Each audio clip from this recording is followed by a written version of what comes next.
तो श्रीनगर में Sonu Nigam sir perform कर रहे थे, उसी वक्त आजान बजता है और आजान के रिस्पेक्ट में सोनू निगम सर ने अपने परफॉर्मेंस को बीच में ही रोक दिया।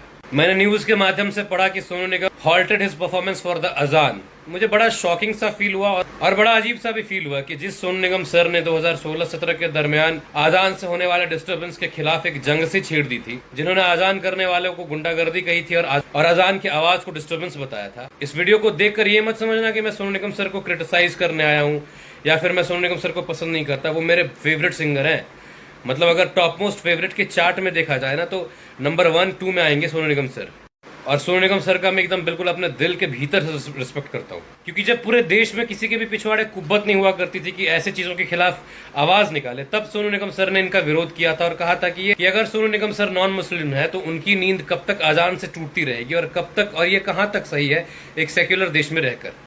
अब लोग कहेंगे कि अजान से किसकी नींद टूटने लगी, तो भाई अजान से नींद टूटे ना टूटे, I don't care about that. I care about that कि वाराणसी के जब प्राचीनतम हनुमान मंदिर से जब हनुमान चालीसा का पाठ होता है, तब तो बाप बेटे निकल कर आ जाते हैं गुंडागर्दी करने की, हनुमान चालीसा को बंद करो नहीं तो हम लाउड स्पीकर तोड़ देंगे, मंदिर पे ये कर देंगे वो कर देंगे। तब कोई आवाज नहीं उठाता, तब कोई भी पक्ष नहीं कहता कि हमारे यहाँ से भी तो 5 बार दिन में आवाजें निकलती है, तब तो लोग सुनते हैं। तो जब इस प्रकार की घटनाएं 2017 के अप्रैल में हुई थी, तब पूरा समर्थन, पूरा साथ मिला था सोनू निगम सर को, और मिलना भी चाहिए भाई। कोई अगर सही के लिए कह रहा है, कोई अपनी अभिव्यक्ति को अभिव्यक्त कर रहा है, तो आई डोंट थिंक कि उनका विरोध होना चाहिए इस प्रकार से उनका हुआ था। किसी ने सर मुड़वाने की बात की थी, किसी ने मारने की बात कर दी थी।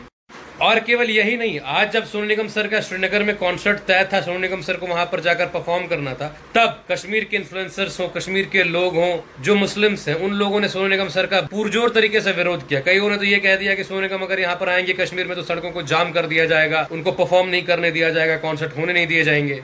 तो अगर सोनू निगम सर का इस प्रकार से विरोध हो रहा है तो उनके समर्थन में हम जैसे लोग हमेशा खड़े हैं। लेकिन ये जो चीज हुई कि आप परफॉर्म कर रहे थे, तब अजान जब बजा तो आपने इस चीज को हॉल्ट कर दिया, इस शो ऑफ की जरूरत नहीं थी आपको सर।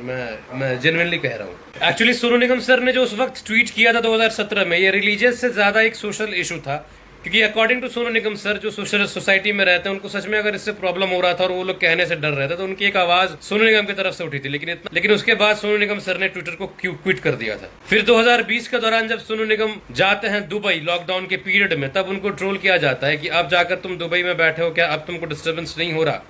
सोचो धार्मिक कट्टरता कैसी है लोगों की। सोनू निगम का कहना था कि उन्होंने मंदिर और गुरुद्वारे के लिए भी कहा था ये बात, लेकिन केवल एक पक्ष को इस बात का बुरा लग गया था। एक मौलाना ने तो यहाँ तक फतवा जारी कर दिया था कि जो सोनू निगम के सर को मुंडेगा, मतलब जो सोनू निगम के सर के बाल उड़ाएगा, उसको 10 लाख रुपए मिलेंगे। तो सोनू निगम ने क्या करा कि उनका जो अपना बार्बर था वो मुस्लिम ही था, उसी से ही अपना बाल मुंडवा लिया। लेकिन कोई मौलाना नहीं आया पैसा देने को।